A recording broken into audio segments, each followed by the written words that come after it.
Assalamualaikum warahmatullahi wabarakatuh. Kami dari kelompok 4 kelas 9C akan menyampaikan pidato. Perkenalkan, nama saya Amelia. Perkenalkan, nama saya Ahmad Deni Rahmani. Perkenalkan, nama saya Aira Putra Kasia. Perkenalkan, nama saya Safa Safaya sebagai penyampai dari pidato tersebut. Selamat siang dan salam sejahtera bagi kita semua. Yang terhormat, Guru Bidang Bahasa Indonesia Bapak Deni Yudiani Sofyan SPD, yang saya sayangi dan banggakan teman-teman sekalian yang ada di sini. Pertama-tama, mari kita panjatkan puji dan syukur kepada Allah Subhanahu wa Ta'ala yang telah memberikan kita kesempatan dan keselamatan sehingga kita dapat berkumpul di ruangan ini untuk dapat mendengarkan pidato dari saya yang menunjukkan pentingnya membaca. Hadirin yang saya hormati, buku adalah jendela ilmu.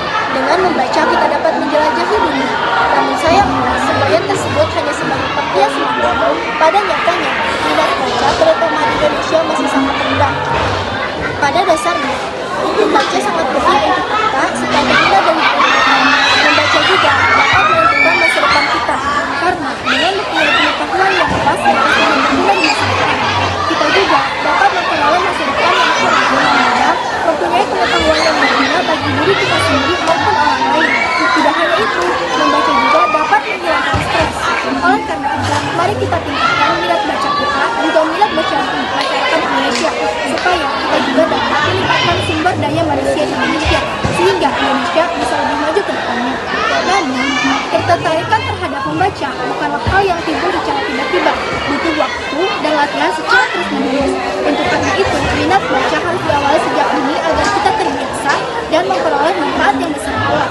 Tetapi, ada beberapa teknik supaya kita dapat meningkatkan minat baca. Yang pertama, baca buku sesuai minat dan kesukaan. Kedua, buatlah jadwal membaca seperti membaca ulang buku pelajaran. Ketiga, mulailah membaca di tempat yang nyaman supaya kita fokus dan tidak terganggu. Keempat, bergabunglah dengan orang-orang yang suka membaca. Karena dengan itu, kita bisa saling merekomendasikan sebuah judul buku yang bagus. Dengan tips-tips yang tadi, saya yakin kita pasti bisa meningkatkan minat baca seseorang.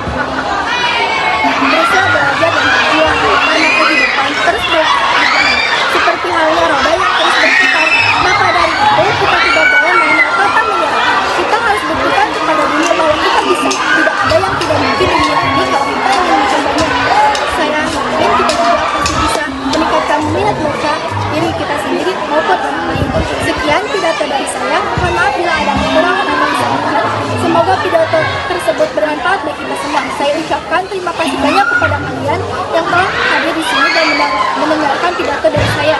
Sekali lagi terima kasih. Wassalamualaikum warahmatullahi wabarakatuh. Bye-bye. Sekian penyampaian pidato dari kami. Mohon maaf bila ada kesalahan atau kekurangan. Semoga pidato tersebut bermanfaat bagi kita semua. Saya ucapkan kepada kalian yang telah hadir dan mendengarkan pidato dari saya. Sekali lagi terima kasih. Wassalamualaikum warahmatullahi wabarakatuh.